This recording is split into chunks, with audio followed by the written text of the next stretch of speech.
people who are free, at least for now. It's me, your host, who is free, at least for now, Dave Rubin. Today is December 7th, 2020. This is the Rubin Report Direct Message, and we're doing all lockdown edition of the direct message today. Everything that I'm doing today is about the lockdown. We're putting aside the election stuff for a little bit. There's obviously a lot going on there and things working through the courts and the rest of it. But I sense something big is happening on the lockdown front. There is a major pushback against what's going on, and I felt we should just devote the whole show to it with a whole bunch of different clips from different cities, different states, people fighting for their rights. I also spent this weekend at some rallies, and I just feel like people have had it and they're pushing back, and that really is the most American thing that you can do. Let's not forget, I am live in Los Angeles, where as of, I believe, this morning or like midnight last night, we are now under full lockdown. They don't want you walking your dog. They don't want you roller skating. They don't want you biking. They don't want you doing pretty much anything. They want you to sit alone and depressed and pathetic and neutered.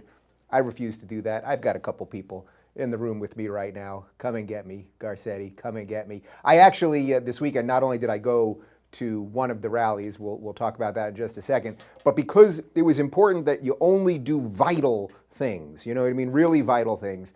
I, yesterday morning, ordered NBA Jam. Remember NBA Jam from the early mid-90s, the amazing arcade game NBA Jam? Well, now you can get a home version of the arcade game. It's only $500. I ordered it and picked it up at Best Buy, but I felt that that was vital for me because you've got NBA Jam on there, you've got like NBA Jam Tournament Edition, and then one other one. And I put it together yesterday, and you can play Wi-Fi, and David and I beat my brother and my 10-year-old nephew. It's like one of the first times I've been able to beat my nephew in anything, so I'm very excited. And that was what's vital for me to stay alive. All right, so you know what? Instead of running down all the stories, which I normally do at the top of the show, we're just going to plow into them because they're all just one after the other lockdown-related things. So we showed you a video. Oh, you know what? Real quick, before I get into that fully, our direct message on Friday was our most watched direct message ever. About 800,000 views on YouTube alone. That doesn't include what's going on at the Rubin Report community and on theblaze.com. And I just want to say that I'm thrilled so many of new people, so many of you who are new are here. And obviously, what we're talking about and trying to noodle through these issues in an honest way, it matters, and more of you guys are sharing the videos and commenting on them and all that good stuff. So I appreciate it, I thank you, and I'll do my best not to let you down. Okay, so we showed a video last week. This was a woman by the name of Angela Marsden, and she is the owner of Pineapple Hill Restaurant and Bar in Sherman Oaks, California, in Los Angeles, in effect in the Valley.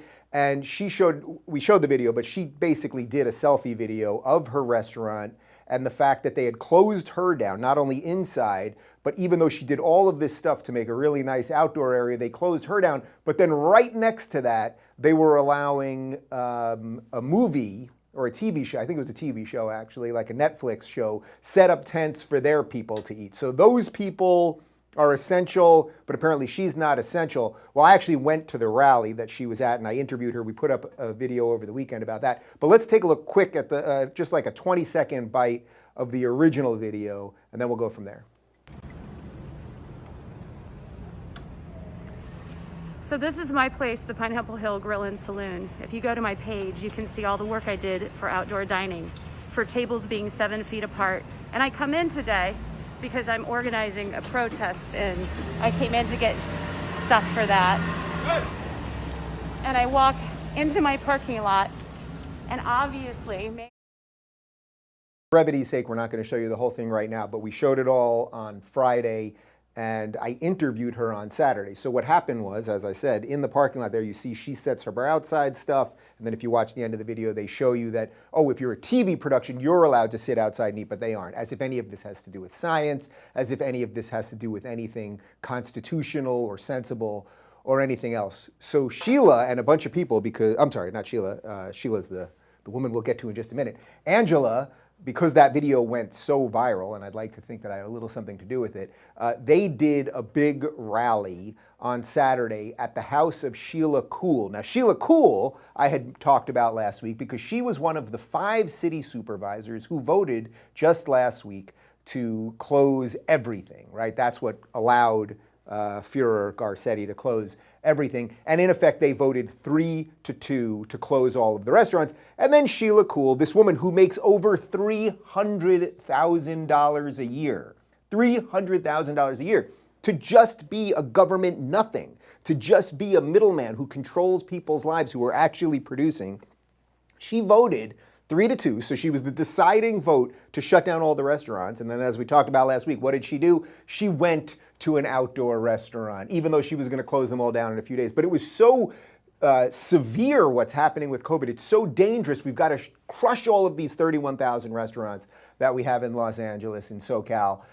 But she could just get one last quick Italian meal in there. So these people are hypocrites, and Angela and a bunch of people organized a rally at Sheila's house. Now, I don't like doing these things at people's houses. I actually, when I got there, I said to Angela, oh, I wish we would have done this at your restaurant. I even offered her $1,000. I was just gonna buy people food, but there was just too many things happening to do it at once. But if she wants to do that, Angela, I'm guessing you're probably watching now and we're texting, so that offer still stands.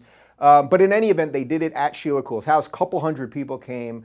Bunch of press was there. We've got a bunch of photographs that I think we're relaying in as I'm discussing some of this stuff.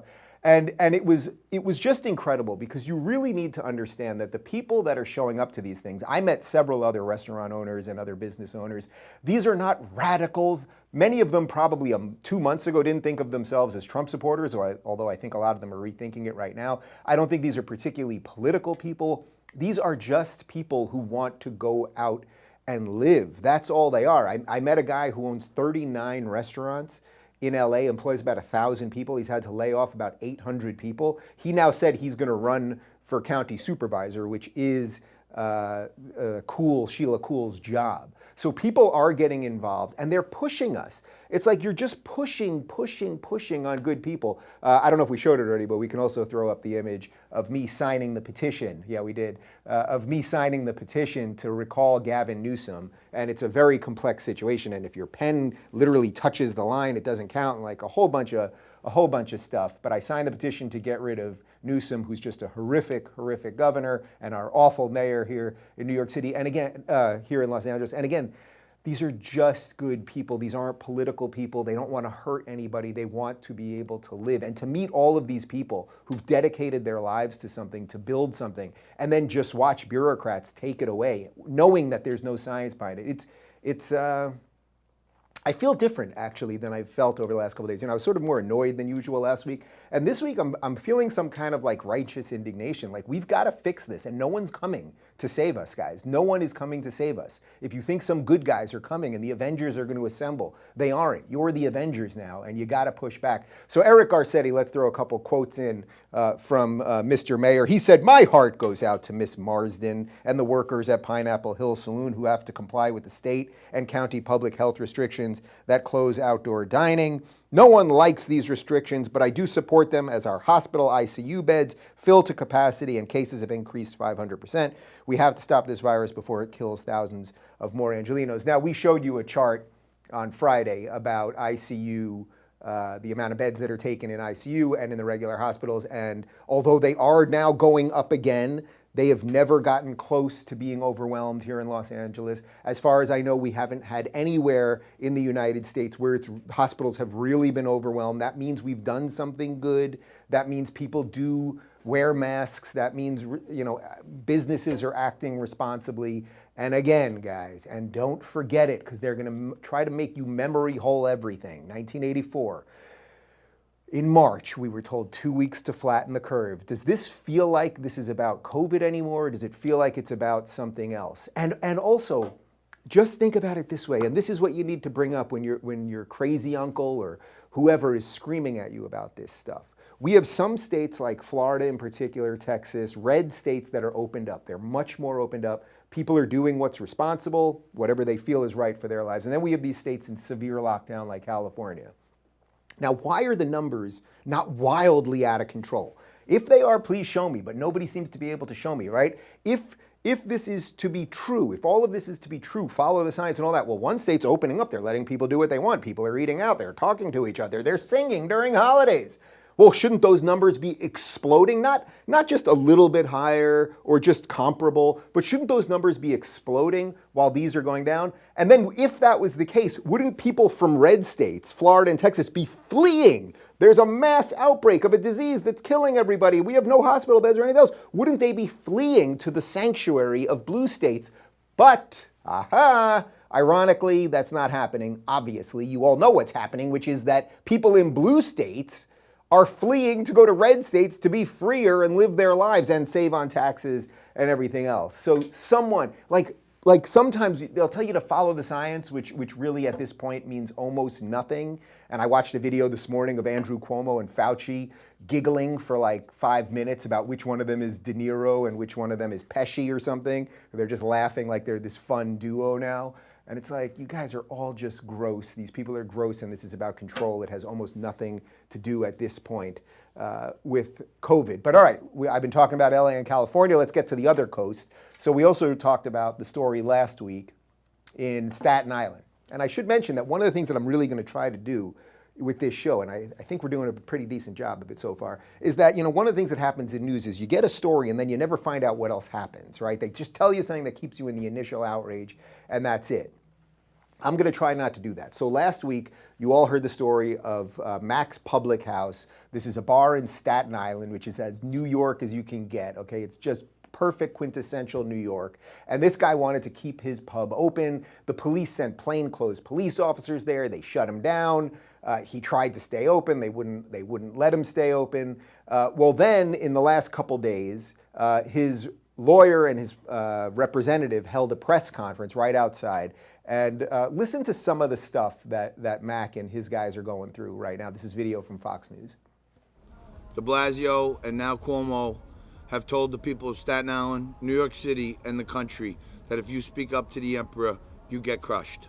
In the last week, just to give you a timeline, Lou Gelomino, one of the finest criminal defense attorneys around, and Mark Fonte, who represent Dan and Mac's Pub, Lou was charged with a misdemeanor for trying to be a lawyer. Our political leaders came here to try to stand up for the guys and the restaurants and the movement, and Andrew Lanza was nearly handcuffed in front of Mac's Pub for trying to stand with the people. The other night we found out that it was a political ambush. More details will come your way on what's happened, but it's a tale of two cities. Walmart just announced they're paying $700 million in bonuses, and Staten Island restaurant owners are getting arrested 2 times in a week for trying to make $100. The ignorance is so high that on national television, they find it funny that small business owners are trying to feed their families while the millionaires sit in their perch. Okay, so I'll reference that last line in just a sec about national television and what they're doing, because SNL just dropped one of their painfully unfunny skits about just that. But he said a couple things. So that's the representative for Mac and for the pub there, that they're going after lawyers.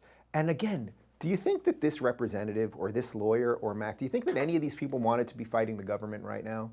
What do you think these people want? I think they just want to go to work. I think they just want to feel that they have a sense of purpose and they can make some money and they can feed their families. That's it. That's it. Nobody wants to be in this position. Not the lawyers, not the owners, not the people who want to go out and live their lives.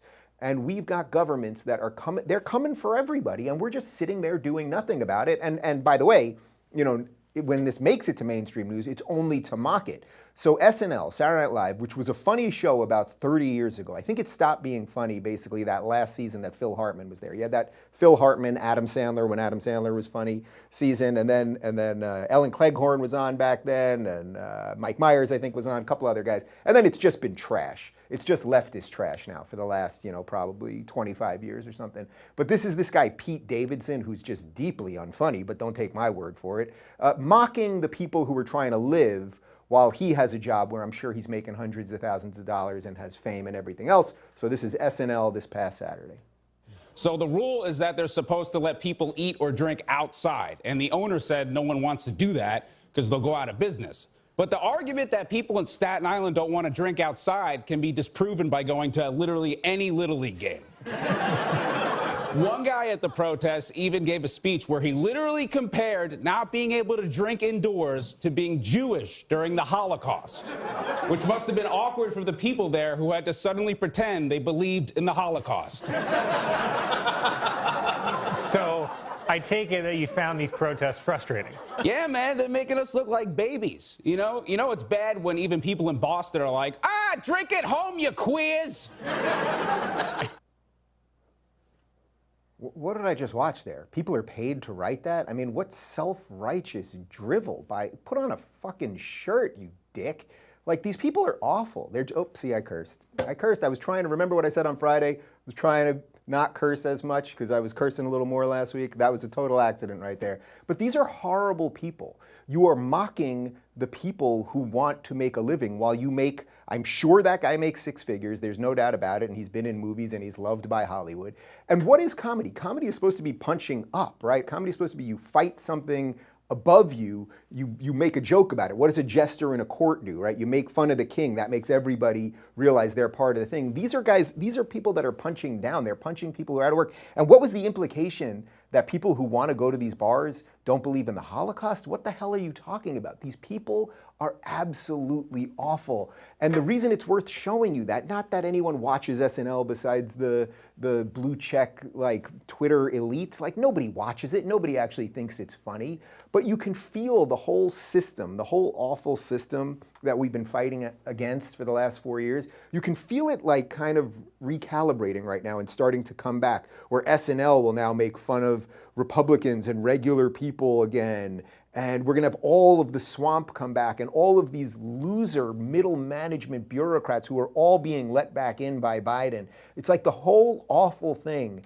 is trying to come back right now. I don't know that it will come back. I hope that it doesn't come back. And I said we're not gonna really talk about the election today. I still think there's a lot of things going on there. We shall see. But just Pete Davidson, if you're watching this, you're a horrible human being who is making money by making fun of people who are hurting. That's what you're doing with your life. And get out of that hoodie and put on a shirt. Like, you guys are they're just pathetic. These people, I don't care about the hoodie. It's not about the hoodie. These people are just like pathetic and they're unfunny. And they're paid to write that crap to mock decent people while decent people want to go to work. Who are the good guys and who are the bad guys? And if you listen to mainstream, it's almost completely backwards. I'm gonna guess that Pete Davidson probably has more friends that are closer to Holocaust deniers than anyone at that bar. Figure out what that means. I'm not even sure. All right, let's move on. Let's go back to this coast. I'm just bouncing all over America today. We'll have to do more in the middle of the country. We'll have one from the Pacific Northwest in just a minute, but I need some stuff in the middle of the country. Can you guys send me some videos? This is Sheriff Bianco from Riverside County here in California, who has decided that he's not going to enforce Newsom's lockdowns, and this is what a brave public servant sounds like. Sheriff, take it away. The dictatorial attitude toward California residents while dining in luxury, traveling, keeping his business open, and sending his kids to in-person private schools is very telling about his attitude toward California residents, his feelings about the virus, and it is extremely hypocritical. These closures and stay-at-home orders are flat out ridiculous. The metrics used for closures are unbelievably faulty and are not representative of true numbers and are disastrous for Riverside County. When the medical field is so split about this virus, it might be time to employ a little common sense. Keeping money and support from our hospitals, who are struggling with normal, seasonal increases in patients, coupled with COVID-19 patients, is irresponsible. It appears part of the new goal is to shift attention away from his and others' personal behavior with a do as I say, not as I do attitude by turning public opinion against California sheriffs. He is expecting us to arrest anyone violating these orders, cite them and take their money, close their businesses, make them stay in their homes, and take away their civil liberties, or he will punish all of us. I believe that all jobs are essential to someone. Leaders do not threaten, attempt to intimidate, or cause fear. Bullies. Sheriff Bianco, if you're watching this, you are a great man. You are a great man. And I just want to say that I, for one, and I think most good Americans, we stand with our sheriffs, we stand with our law enforcement. I think blue lives matter. I think most of these people, not even most, I think 99.9% of these people are good people who go into this type of public service to do good, as opposed to what happens to the people that go purely into the political side who just want to control everybody and never produce anything. If you're going into law enforcement, you know your life is on the line. Your butt is on the line every single day. And I think these people deserve our support. What this guy is doing is absolutely right. He says a couple things there. He says the metrics are unbelievably faulty. Well, of course, we know that's true because it's all random and none of it makes sense. I mean, the most basic one that I mentioned last week is that part of our new lockdown here in California is that museums and zoos must be at 50%. Museums virtually all indoors, zoos outdoors, but they just, okay, 50% each one, that makes sense. 20% retail stores. It's like they're just making up nonsense and we are all just going along with it because you know what? Most people don't want to be revolutionaries. I don't. And yet here we are. Most people want to go about living their lives, but they are stealing our lives. Like this in a weird way. Oh, one of the people at the rally on Saturday said to me, one of the business owners said to me, this is a fate worse than death. This is a fate worse than death. And I kept thinking about that line, like think about it, death, okay, you get shot, you get taken out, whatever it is, you get hit by a car. Like it's over, it's over. Maybe you did something good in this world, maybe you didn't, maybe you have regrets, maybe you lived like a perfect human being. You accomplish everything you want to accomplish. But this thing, where your livelihood is being stolen from you, in this restaurant owner's estimation, was a fate worse than death, that you believe in something, you give your blood, sweat, and tears to something, and someone who should have no power over you is allowed to just take it away. And I don't think we, the people, are going to stand for it much longer. I just don't. He also said we need common sense. A little common sense? Yeah, that would probably be good. And then what I really loved is that he made the point, Sheriff Bianco made the point that this is about shifting attention. So when Garcetti does this and he's out maskless at a rally, a couple months ago, or Newsom's at French Laundry, these people are shifting attention from their failures. By the way, I just read this morning that Garcetti is going to be on Joe Biden's incoming team, like that's going to help with the January 20th event, the inauguration event. So it's like he'll fly here and do that. That has nothing to do with being the LA mayor. They're just genuinely horrible people. One of the things that I try to do on the show, and I think I mostly succeed on it, not just on the show, but in life, is that I try to talk about ideas more than people. So I'll talk about what people's thoughts are, what their actions are, things like that, as opposed to going after people. But I do think it's different at this point with politicians, which is why I've directly called out these people, and I've got my fake newsman glasses when I do it. That these people specifically must be called out. They must be called out because they are the ones making the decisions. I try not to really go after the pundits that I disagree with or that sort of thing. I try to talk more about their ideas. Obviously, I'm not perfect at that. Nobody is. But these are bad people. So I just want to say, and by the way, I said it, there were a group of great officers who were in Santa Monica when I was at the rally at Sheila Kuehl's house, and I went up to them and I thanked them, and a few of them knew who I was. And it's like, these are good people. They don't want to stop anyone from living their lives. And basically it's we the people versus the small amount of loud lunatics who want to control us. And that's what the battle of the future is. And not only that, then you couple that with the reality war that I'm always talking about, that half the people don't see any of this stuff because they're watching CNN. So anyone in your family that doesn't watch these types of shows, they have no idea that any of this is going on. Is CNN showing the rallies? Like, think if you were an honest news organization, that woman out there, that's newsworthy. That's newsworthy, but what do you get to see on mainstream? You get to see Pete Davidson make fun of the people who want to live. And man, this is seriously dangerous. Let's jump to one other video, and then I promise, if you guys send me some videos, just tweet them at me at Rubin Reporter. It's best if you join the Rubin Report community, and then I have a much better chance of seeing it. If you see videos from the middle of the country, because I don't like that I'm just bouncing a lot between New York and LA here, or New York and California. But this is from Bend, Oregon, and there was a rally to open up Oregon, right? And that means that there are some sane people still in Oregon. Without question there are. It's just Portland that's gone completely bananas. But here is a woman who purports to be a teacher. She says she's a teacher, and she has a few choice words for some of the people that just want to go back to work and try to live their lives. Bitch, kill yourself!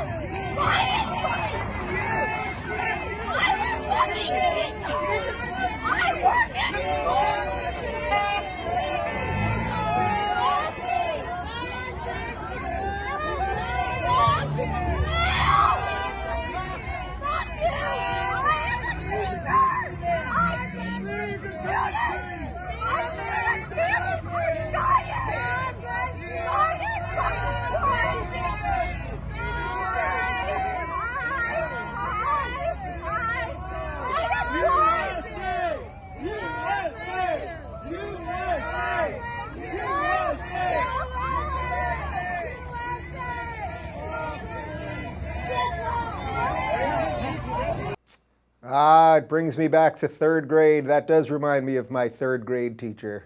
I mean, the only reason I'm playing that video, I don't care about this woman as a private citizen, forget about her. But the point is, if she is a teacher, like, these are the hysterical nutbags that are teaching your children, on top of the fact that we have critical race theory being pushed back into the schools and the rest of it. Like, there are mentally unhinged lunatics who often are being pushed on us by the teachers' unions that are completely out of control at this point, that don't even want to work. And in effect, most of them are not even, the teachers aren't even working on these stupid Zoom things. I mean, I'm hearing this from so many parents, it's ridiculous. But I'm really playing that video. If it had just been some random woman screaming, I wouldn't have played it. But the idea that this woman is a teacher, putting aside she dropped a couple F-bombs. So even if I hadn't dropped the F-bomb before, the F-bomb was coming in this episode. So most likely there goes monetization, that's okay. Anyway, it's important to know that we're just watching so much stuff kind of collapse right now. And I think it is your job more than ever before, more than any of us could have ever realized, if you live in modern times, that you've got to be one of the ones with the cool heads. You got to be cool, calm, and collected right now, and know what you believe and why you believe it. And if you want to find out some of the things that I believe, you could check out my book, because I lay out all of this stuff, and I was warning about all of this stuff for a long time. Anyway, this was the special lockdown edition of the Rubin Report Direct Message. We are not going to be live tomorrow or Wednesday because I am actually heading to DC to go to the White House. That's right, I am going to the White House Hanukkah party, which is on Wednesday. So I'm leaving tomorrow. I'll be there tomorrow and Wednesday. So we won't have live shows tomorrow or Wednesday, but I may do some live streams with the trusty phone. And I have reached out to the press team that's in charge of the President of the United States. And obviously we've been going back and forth for quite some time. I'm going to see if I can get a few minutes with him, so maybe I can do a little live stream from the Oval Office or something. We'll see if we can pull that off. And then I'll be meeting some interesting people in DC. So we'll probably have a bunch of content that goes up over the next 2 days, but we will not have an in-studio show tomorrow or Wednesday, but we will be back at 11 a.m. Pacific, 2 p.m. Eastern on Thursday, and then of course on Friday as well. Anyway, send me some videos if you're seeing more of this stuff. And you know, one of the things that I did in the Rubin Report community this morning was I posted just like, what are your thoughts on the world? Because I think I can get way more incisive, interesting pieces, little nuggets of knowledge from regular folks than I can by any of the pundit class, and certainly anyone on mainstream media. And that does help me shape which way I should take this show. And I could just really feel this morning that so many people are frustrated with this lockdown. And again, that is not to diminish COVID, but at some point, you have to figure out which one is doing more damage. Is it the lockdowns that have trapped us in our house and kept us depressed, and rates of alcoholism and everything else, and people that are unemployed, and people who have nothing, just nothing to do and don't feel any reason to wake up and everything else, just on the whims of politicians? Or is it the actual disease? Think about that for yourself, and then we'd probably start having some answers. All right, guys, that's it for today. As I said, DC tomorrow and Wednesday. I'll do some videos and periscopes and a whole bunch of other stuff, and then I'll be back in here on Thursday. All right, people, ciao.